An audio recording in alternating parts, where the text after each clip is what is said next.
Hey gang, Bison here. Today I just want to talk about this little shovel I got a while back. I think I got it at Walmart back in the day. It was in one of my kits and I pulled it out the other day to do some little gardening work with it, planting some tomatoes and light duty stuff. This really isn't a review of this shovel. I mean, come on, it's a shovel. It is for light duty applications. You're not going to be digging a foxhole or a massive fire pit with it, but it's good for, you know, digging a little waste hole if you're out in the woods camping, or maybe a tiny fire pit, or just gardening around the house. It's pretty solid. It's 420 stainless steel. It comes with 9.5 feet of parachute cord. It weighs 8 ounces. And we have a pretty sharp serration here. A little hole to hang it up. It's got a little for hex nuts here. Tightening, loosening, ruler, and a blade that's kind of fairly sharp. I mean, this is good for, like, you know, little tiny limbs, a little sapling if you have to saw it in emergency. You know, this is like a last resort in a survival situation. I'd keep it for light duty camping use. I'd keep it for gardening around the house. But the reason for this video is not to actually field test a product. Like I said, it's, you know, it's a shovel, obviously. But the power cord here, just doing some light duty work, it's very sloppy. It slides around, you lose your grip. It looks like they glued it at one point. I've seen some models where the parachute cord is tucked in and there's a little cap at the end, but I've got an idea to make it a little more functional and a little bit grippier. I got a 1.5 inch diameter piece of heat shrink tubing. And what I'm going to do is take the parachute cord off, slide this over, shrink it down, and then I'm going to put the parachute cord back on it. First I'll see how it feels without, and then I'll put the cord back on it if I think it needs that extra cushion. And we'll see how it comes out.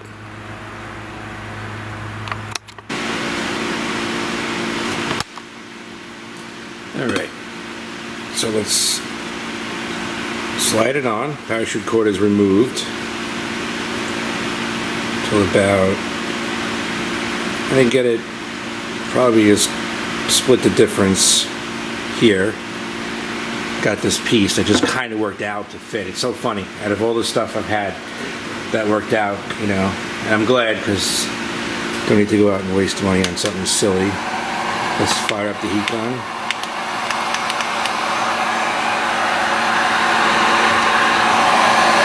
Let's see if we're happy with it.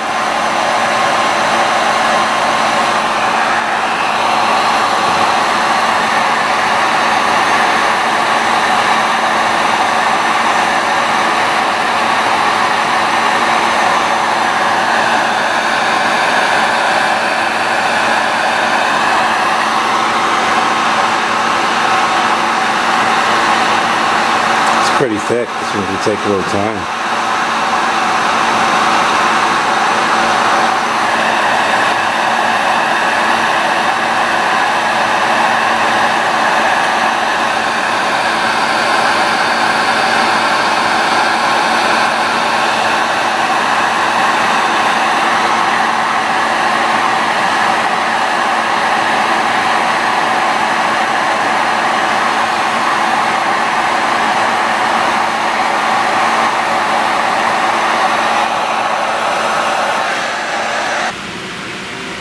Alright, so here's how it looks now with the heat shrink tubing on it. It did shrink a little bit up and down. I wish I had a bigger piece, but I was using what I had. But it's much more comfortable and grippier, if that's a word, than prior. But I think now that my holes are exposed, it's a little bit easier. I'm going to put the power cord back on it, maybe change the color, and wrap it up to give it a little more of a cushion grip, and hopefully it won't be as sloppy. And the one cool thing that I forgot, the heat shrink tubing I used had an adhesive inside of it I guess it's maybe for marine applications or something. But anyway, let's put the paracord back on and see how it feels. I'm gonna go with some red. Let's see if this is actually sharp enough to cut through a piece of parachute cord if you had to. If I can get it so I'm not get the serrations. And there we go. So it'll cut a piece of paracord. Not bad.